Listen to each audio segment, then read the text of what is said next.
ক্ষমতা নেওয়ার পর সব থেকে কঠিন অবস্থায় পড়লেন ডোনাল্ড ট্রাম্প।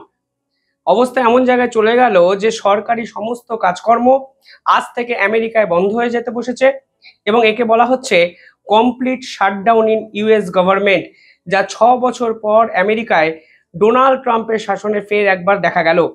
এই জিনিসটি পরিষ্কার করে দেয় যে ডোনাল্ড ট্রাম্পের উপর ভরসা আসলে আমেরিকার সাধারণ মানুষও কিন্তু রাখতে পারছেন না।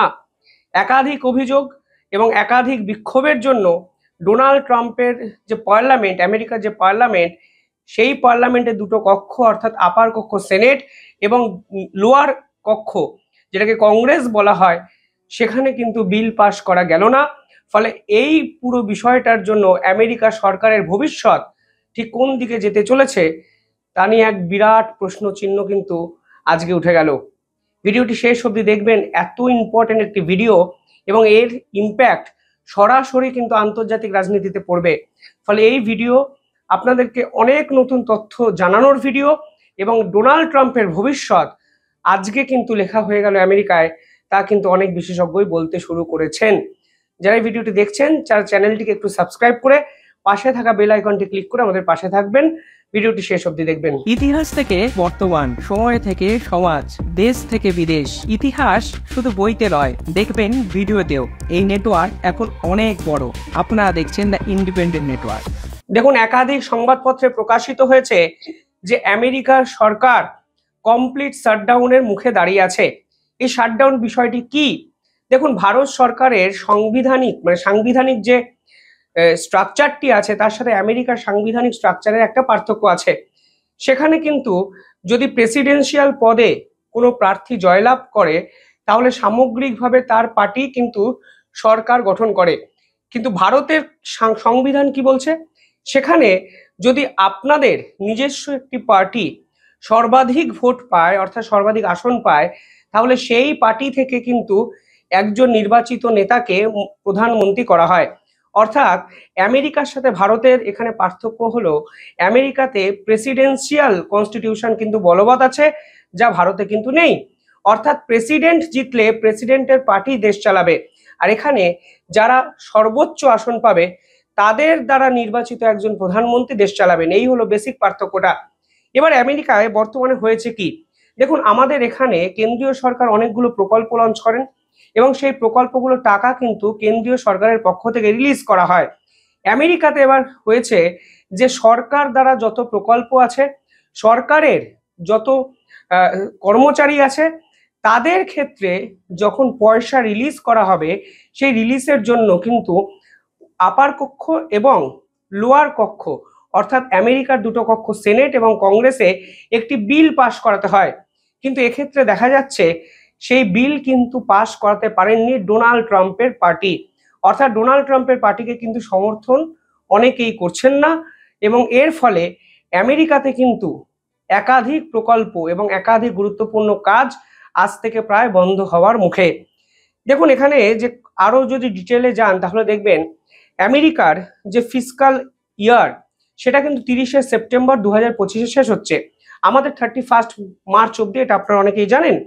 এরপরে একটি নির্দিষ্ট বিল, সেই বিলটিকে যদি পাস করানো যায় তাহলে আমেরিকার আর্টিকেল 1 অনুসারে একটি নির্দিষ্ট সরকার চলতে পারে। সেই বিল কি ক্ষমতা দিয়েছে? সেই বিল সরকারকে বিভিন্ন জায়গায় প্রকল্পতে যে অর্থ বরাদ্দ করতে হবে সেই অর্থ বরাদ্দের অধিকার দিয়েছে।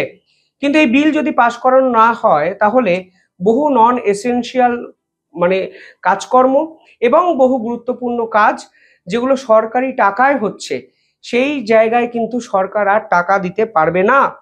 ফলে এখানে যে বিষয়টি হয়েছে তা হলো সেনেট এবং কংগ্রেস দু জায়গাতেই ডোনাল্ড ট্রাম্পের পার্টি কিন্তু এই বিল পাস করাতে পারেনি।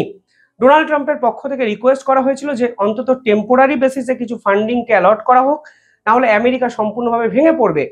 কিন্তু পাল্টা ডোনাল্ড ট্রাম্পের বিরুদ্ধে যে পার্টি আছে ডেমোক্রেট, কমলা হ্যারিসের পার্টি, তারা পরিষ্কার বলেছে যে ডোনাল্ড ট্রাম্প একাধিক বিষয় এমন কথার খেলাপ করেছে যে তারা কোনোভাবেই এই বিল পাস করাতে দেবে না। এবার কথার খেলাপ কি কি সেক্টরের কথা বলা হয়েছে? হেলথ কেয়ার ওরিয়েন্টেড সেক্টরের কথা বলা হয়েছে, ট্যারিফ ওরিয়েন্টেড একাধিক বিষয়কে সামনে আনা হয়েছে এবং পরিষ্কারভাবে বুঝিয়ে দেওয়া হয়েছে ডোনাল্ড ট্রাম্প যেভাবে আমেরিকাকে চালাচ্ছেন তাতে কোনোভাবেই ডেমোক্র্যাট এবং রিপাবলিকানদের অর্থাৎ ডোনাল্ড ট্রাম্পের নিজের পার্টির একাধিক লোকও কিন্তু খুশি নন, কারণ তাদেরকে লোয়ার লেভেলটাকে ফেস করতে হচ্ছে।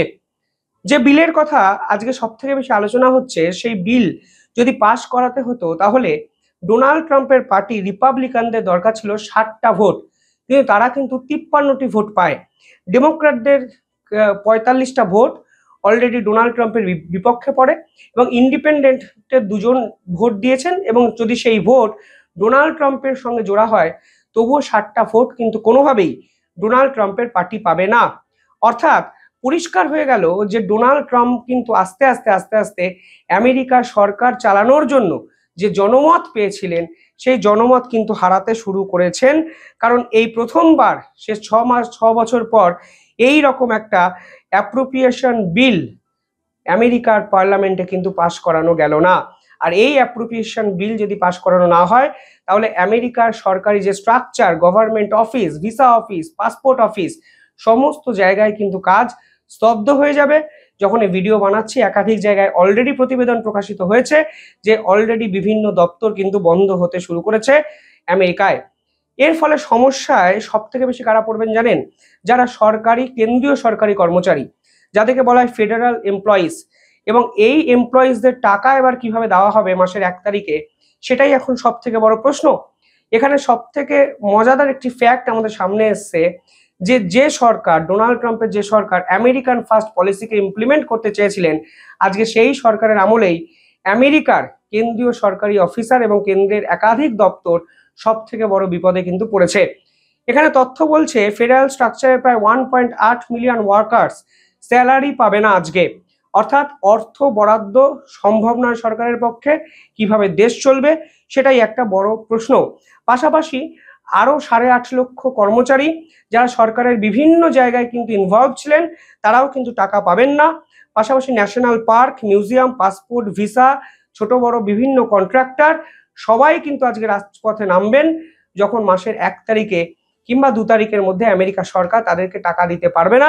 এবং একাধিক জায়গায় রিপোর্ট প্রকাশিত হয়েছে যে অলরেডি সেই বিক্ষোভ কিন্তু আমেরিকা জুড়ে শুরু হয়ে গেছে।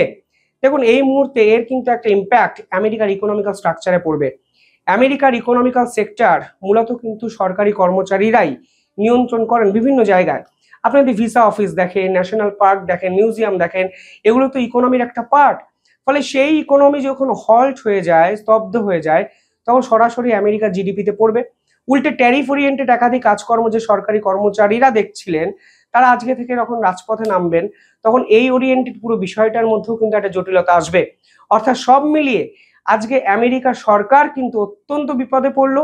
ডোনাল্ড ট্রাম্পের প্রশাসন এই প্রথমবারের জন্য এত বড় চ্যালেঞ্জের মুখোমুখি পড়লো, এবং এর ভবিষ্যৎ কি তা হয়তো এই মুহূর্তে ডোনাল্ড ট্রাম্পের কাছেও যার উত্তর কিন্তু নেই। যাই হোক, সব মিলিয়ে আপনারা কিভাবে দেখছেন পুরো বিষয়টি কমেন্টে জানাবেন। আর সকলকে শুভ বিজয়া দশমীর শুভেচ্ছা। বড়রা আমার শ্রদ্ধা নেবেন, প্রণাম নেবেন, এবং চ্যানেলটিকে ভালো লাগলে একটু সাবস্ক্রাইব করে দেবেন। ধন্যবাদ।